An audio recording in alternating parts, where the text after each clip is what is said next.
हम बात कर रहे हैं राघव चड्ढा, जो अभी पंजाब से राज्यसभा सांसद थे। तो उन्होंने अभी बीजेपी ज्वाइन करी है, तो उनके बारे में हम बात करेंगे। राघव चड्ढा यानी राघव चड्ढा ने आम आदमी पार्टी का दामन छोड़कर बीजेपी में विलय कर लिया है, बीजेपी में शामिल हो चुके हैं ये आम आदमी पार्टी के 7 सांसद। लेकिन हम बात करेंगे ओनली राघव चड्ढा। तो हम जान लेते हैं पहले आम आदमी पार्टी के वह जो सांसद राज्यसभा से थे उनके क्या क्या नाम है, तो देख लीजिए, सामने लिखे पड़े हैं। राघव चड्ढा हैं, संदीप पाठक हैं, अशोक मित्तल हैं, स्वाति मालीवाल हैं, हरभजन सिंह हैं और राजेंद्र गुप्ता हैं, विक्रमजीत सिंह सैनी हैं। तो ये 7 लोग थे जो राज्यसभा सांसद थे। इन्होंने बीजेपी ज्वाइन करी है 2/3 बहुमत से, जो दल बदल कानून के तहत है, जो एक नियम पर फिट बैठता है।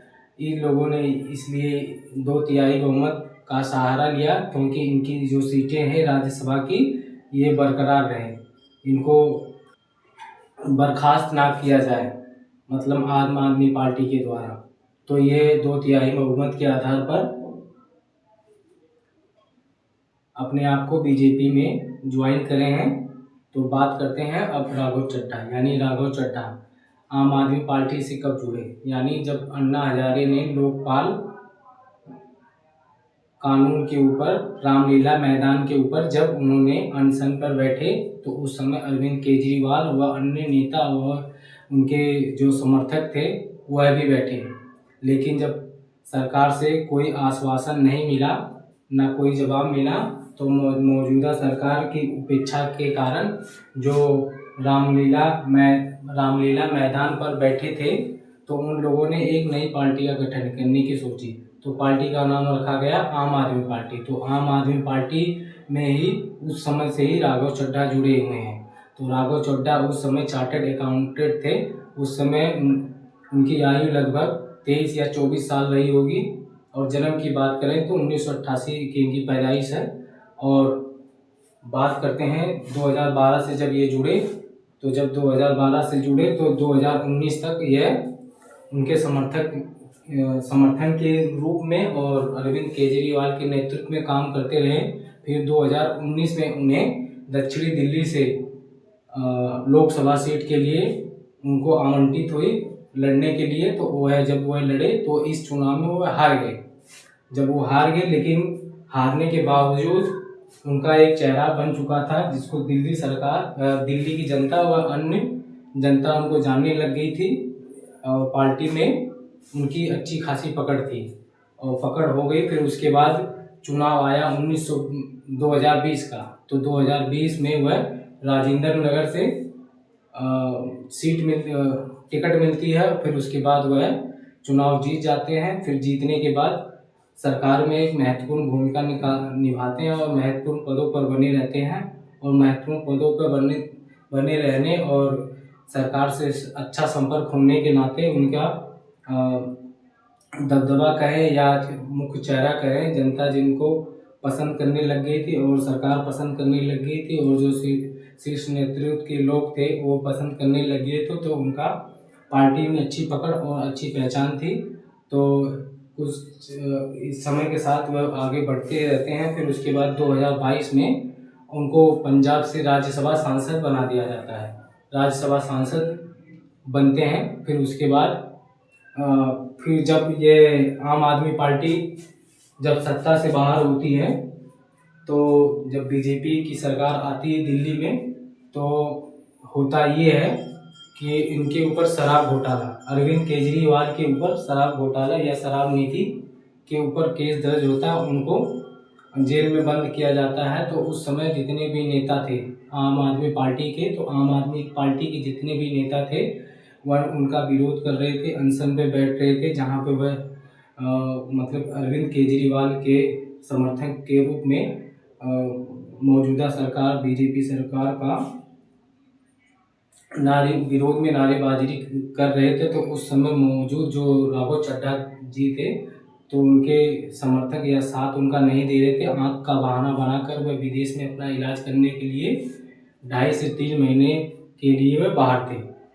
और आम आदमी पार्टी सरकार का उनके सहयोगियों का कहना था कि राघव चड्ढा जी आँखें में प्रॉब्लम होने के कारण अपना ऑपरेशन कराने के लिए विदेश हैं। वह जवाब मिलता रहा, लेकिन सच्चाई अभी कुछ दिन पहले या 10-5 दिन पहले की बात करें तो आम आदमी पार्टी की तरफ से अरविंद केजरीवाल व संजय सिंह या सौरभ भारद्वाज या दिल्ली की जो मुख्यमंत्री अभी हाल ही में रही थी, तो उन्होंने यह उनके ऊपर आरोप लगाया कि ये राघव चड्ढा जी बीजेपी का विरोध नहीं करते हैं। ये कहें कि आम आदमी पार्टी में एक बीजेपी के एजेंट के रूप में काम कर रहे हैं। तो यह पार्टियों पे खड़ा नहीं उतर रहे हैं। इनको पार्टी में बने रहने का कोई इनका उचित या इनको मौका नहीं देना चाहिए। इनको पद से हटा देना चाहिए। जो यह राज्यसभा में अभी अपनी सीट पर है, इनको बोलने के अधिकार से वंचित कर देना चाहिए। तो जो शीर्ष नेता हैं अरविंद केजरीवाल और वो पार्टी के अन्य नेताओं ने मिलकर यह निर्णय लिया कि राघव चड्ढा को राज्यसभा में जिस चीज़ के लिए भेजा गया वह मुद्दे नहीं उठाते हैं, बेफजूल के मुद्दे उठाते हैं, इनको राज्यसभा में बोलने के मौके से वंचित कर दिया जाए। तो ऐसा हुआ भी और आम आदमी पार्टी के शीर्ष नेता ने राज्यसभा में सचिवालय में अपने लिखित प्रारूप के माध्यम से उनके जो अधिकार थे, बोलने के अधिकार पर पाबंदी लगवा दी। जैसे कि राज्यसभा सांसद राघव चड्ढा जी थे कि मतलब उसमें ना बोल पाए। तो हुआ ये, फिर उसके बाद राघव चड्ढा जी ने विरोध उसका किया और फिर आम आदमी पार्टी में दोनों में टकरार हुआ। फिर उभर कर ये सामने आया कि राघव चड्ढा जी अपनी जवाब में ये कहने लगे कि हम शुरू से ही आम आदमी पार्टी में रहे हैं और हम आम आदमी पार्टी के ही की वजह से वजूद में आए, हमें लोग जाने। और उन्होंने यह कुछ उसमें पत्रकारों के इंटरव्यू वगैरह में यहाँ तक कहा है कि राघव चड्ढा जी ऐसे हैं या आम आदमी पार्टी के जो सदस्य ऐसे लोग हैं, ऐसी कोई रिश्वत, ऐसा कोई पैसा नहीं बना जो राघव चड्ढा को खरीद ले। और उन्होंने ये भी कहा है कि जो बीजेपी पार्टी है वह एक ऐसी अनपढ़ों की पार्टी है। यहाँ तक अनपढ़ों की पार्टी है, एक गुंडों वाली पार्टी है। यहाँ तक उन्होंने राघव चड्ढा ने आरोप लगाया। लेकिन यदि हाल ही में बात करें तो हाल ही में बात ये हुई है कि जो राघव चड्ढा है, राघव चड्ढा ने बीजेपी ज्वाइन करी। बीजेपी क्यों ज्वाइन करी, इसके पीछे क्या कारण था, क्या वजह थी, यह निकल कर भी आना बाकी है। और राघव चड्ढा जी ने आम आदमी पार्टी के ऊपर आरोप लगाया है कि मैं जनता से मुद्दे उठाने के लिए राज्यसभा में आया हूं और मैं जनता के ही मुद्दे राज्यसभा में उठाता था। लेकिन अरविंद केजरीवाल और आम आदमी पार्टी के जो शीर्ष नेता गण थे वह आरोप लगा रहे थे कि बीजेपी की आप बुराई करो, तो मैं बीजेपी की बुराई नहीं करूंगा, मैं जनता के मुद्दे उठाने आया हूं तो जनता के मुद्दे ही उठाऊंगा। तो इन चीज़ों को लेकर विरोधाभास हुआ। तो इन दोनों राघव चड्ढा और आम आदमी पार्टी में टकराव हुआ। तो ये इनका राघव चड्ढा जी का कहना ये है कि मैं जनता से जुड़े मुद्दे उठाने के लिए आया हूं तो जनता के मुद्दे ही उठाऊंगा।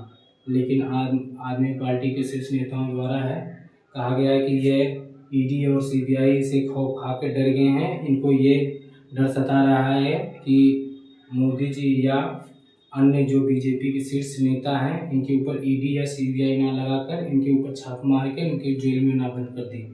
तो इससे यह घबरा कर आम आदमी पार्टी को छोड़कर बीजेपी ज्वाइन कर लिए हैं। तो देखना ये होगा कि जो राघव चड्ढा कहते हैं कि मैं जब आम आदमी पार्टी में था तो मुझे बोलने नहीं दिया जाता था। जिस मुद्दे के लिए मैं राज्यसभा या जिस मुद्दे को लेकर मैं चुनाव में आया वह मुद्दा मैं नहीं उठा पाता था। स्वतंत्र रूप से बोलने के लिए मुझे नहीं दिया जाता था। बस ये कहा जाता था कि यार बीजेपी की बुराई करे, बीजेपी एक गुंडों की पार्टी, अनपढ़ों की पार्टी है, उनको ये कहा गया। लेकिन राघव चड्ढा ये कह रहे हैं मैं जनता से जुड़े मुद्दे उठाने के लिए आया हूँ, तो जनता के मुद्दे ही उठाऊंगा। तो मिला जुला कर ये बात निकल कर आती है कि राजीव चड्ढा अपने आप को एक ईमानदार सच्चा नेता मानते हैं। तो देखना ये होगा, यह बीजेपी में ज्वाइन होने के बाद ये आने वाले समय में कैसे जनता के मुद्दे उठाते हैं, कितना स्वतंत्र बोलते हैं, कितना जनता के हित में काम करते हैं, ये आने वाले समय में ही पता चलेगा। तो देखना होगा कि यह जब राज्यसभा की जो सीट पर हैं, आम आदमी पार्टी से निकलकर बीजेपी में ज्वाइन हुए हैं, तो देखना ये होगा कि इनकी जो सीट है या राज्यसभा में जो बने हैं, इनकी सदस्यता है, आगे वाले समय में निरस्त होती है कि नहीं होती है, देखना यही होगा।